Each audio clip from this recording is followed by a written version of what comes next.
Good afternoon, everyone, and welcome to this meeting of the Glenorchy Planning Authority for the 15th of September 2025. I'd like to first start by acknowledging the Muwina people as the traditional owners of this land. We recognise all Tasmanian Aboriginal people as the original owners and the continuing custodians of the land and borders of this island, Lutruwita. We pay respects to Aboriginal elders past and present, and we commit to working for a city that welcomes and respects all Aboriginal and Torres Strait Islander people. My name is Alderman Russell Yaxley, and I'm the Acting Mayor of Glenorchy City Council and the Chair of this afternoon's Planning Authority meeting.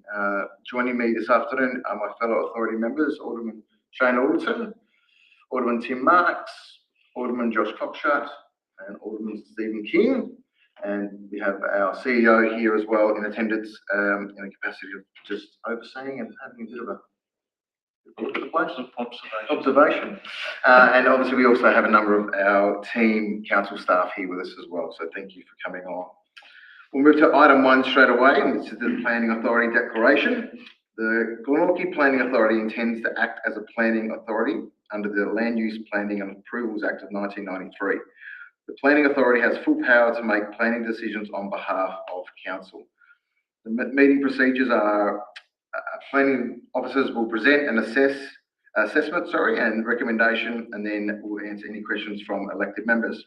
Chairperson will invite the applicant and any other interested parties to have their say at the meeting, and that will be limited to 5 minutes. Please note that there has been no decision made at this stage. The chairperson may ask the planning officer to comment on any matters raised. The Planning Authority will discuss the application for statutory planning applications. The Planning Authority decides the application, and the senior statutory planner will explain the appeal rights. For planning scheme amendments, the strategic planner will explain the decisions being made by the Planning Authority and the Tasmanian Planning Commission. When deciding application, the authority is required by law to seek further the sustainable development of the Act and consider representations received during the public notification period, and make the decision by reference of the current planning scheme provisions. Meeting rules are pretty simple. Please comply with any directions given by myself, and please respect other people's views to have their say. Item number 2 is apologies and leave of absences, and we have one word. The Mayor is away, so she'll be an apology. And otherwise we have full group. Perfect. Move to item 3, which is pecuniary interest. Do we have any pecuniary interest of any items this afternoon, gentlemen? No? Perfect, so that's a no. Confirmation of the minutes. Do I have someone to move the minutes? I'll second it. Alderman Shane Alderton moves and Alderman Tim Marks to second. Any discussion? Just that the previous minutes are a true and correct reflection of those minutes. Perfect. No problems at all. Anyone else? All right, let's put the motion to a vote. All in favour, raise your hand. That's passed unanimously. Item 5, we'll move on to the first item, which is the planning scheme amendment request for rezoning a particular purpose zone for the future road corridor to general residential at 584 Main Road, Granton. I'll hand over to our team to present. Thank you. Okay, so the site is a 2.96 hectare lot, and the area for rezoning is a small portion of that, 11%, around 3,200 square metres of land. So on the screen you can see an aerial shot of the site at the left. It's pretty much cleared, doesn't contain any natural values, and is in a developing suburban area.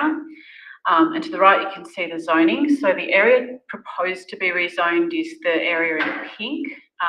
That dotted line is the demarcation between the particular purpose zone and the general residential zone within that site. So it's a split zone site at the moment. The land is subject to a flood-prone area overlay, which is shown at the left. You can see that it just crosses into the subject part of the site, which is proposed to be rezoned, but it's relatively minor. And then at the right, you can see the red line is showing an approximate indication of the 50 metre, there's no overlay, but the 50 metre area that's subject to the Road and Railway Attenuation Code, because it's in proximity to the Booker Highway to the west. So that's just showing what the actual proposed amendment is. There's no new provisions proposed. It's just a simple rezoning from a particular purpose zone, future road corridor, to a general residential zone.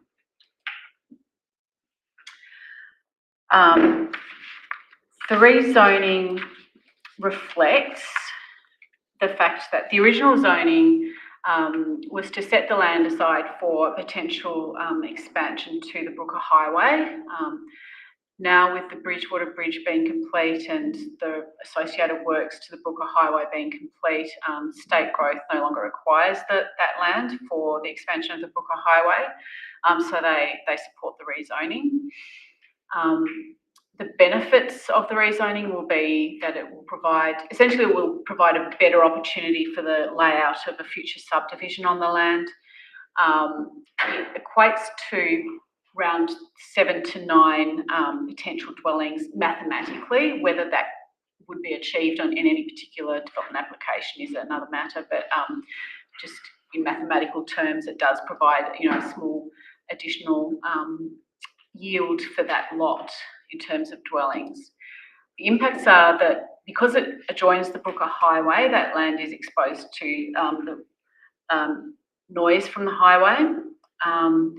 That is dealt with through the Road and Railway Attenuation Code and that attenuation area that you saw on the previous site. So there's already provisions in the planning scheme to ensure that any future subdivision and then development is going to have appropriate measures in place to mitigate that noise impact. And the application is supported by a noise assessment that recommends specific actions for a future development, so a noise fence along the Booker boundary and some construction requirements if you were to have a dwelling within 20 metres of that boundary. The proposal meets the statutory requirements for a planning scheme amendment, so it aligns with the local, regional and state strategies and policies, which you would have already read about in the report. It meets all the LPS criteria, which largely relate to those strategies and policies, but also it ticks off on the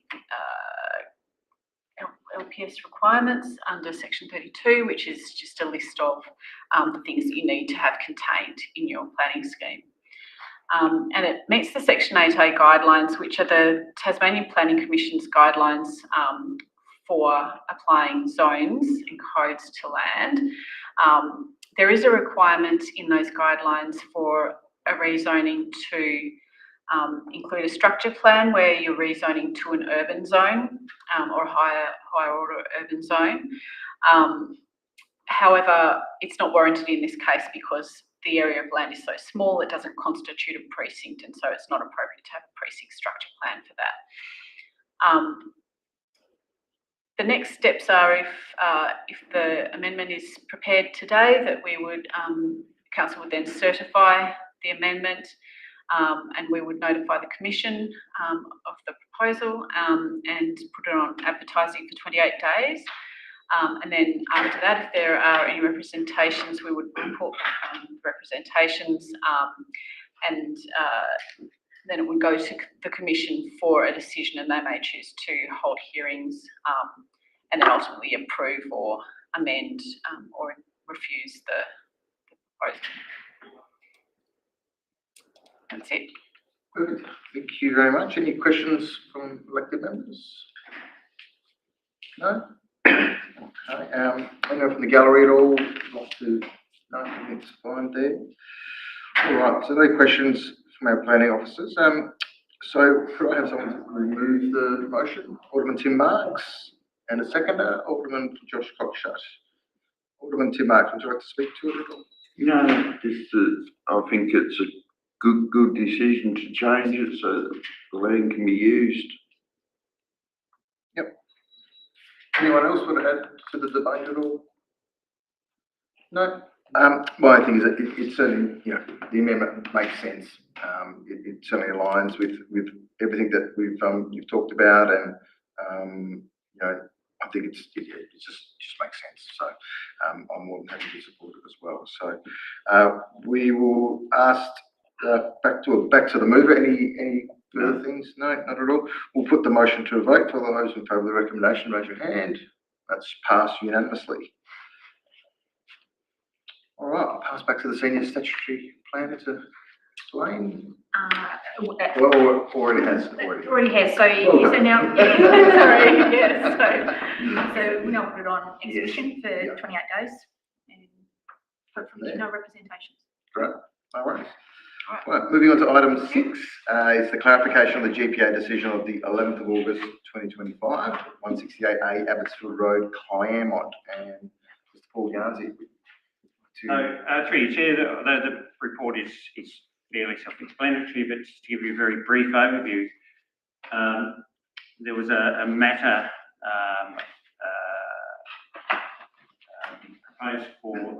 there was a proposal that was recommended for approval at the GPA meeting last month on the 11th of August. That motion was lost 3-1, and for all intents and purposes, I guess the debate at the time from the elected members was that proposal be refused. Unfortunately, due to a procedural error, there was no alternative motion raised, so technically the matter was left undetermined, so neither approved or refused. The idea of today is to formally refuse the application in line with the intent of that last meeting. All right. Perfect. Any questions for our elected members at all? No? Anything from the gallery? Yes.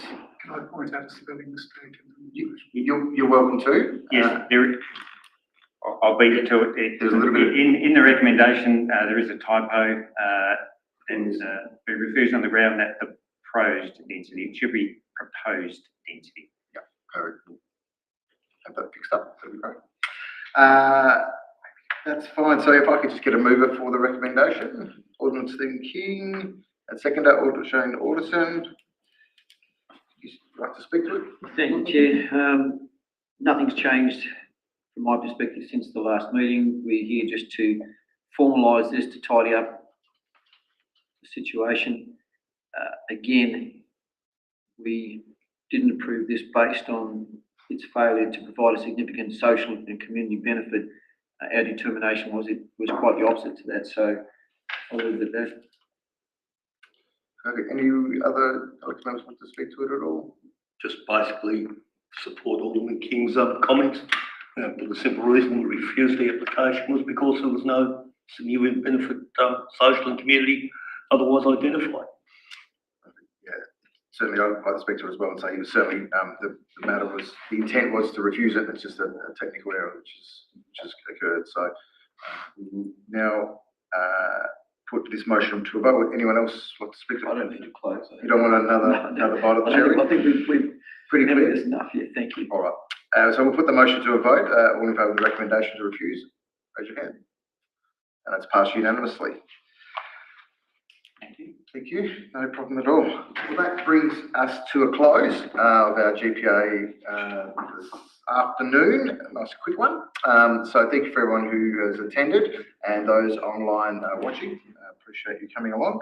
Thank you to our team, our staff for the preparation of their work, and have a good afternoon.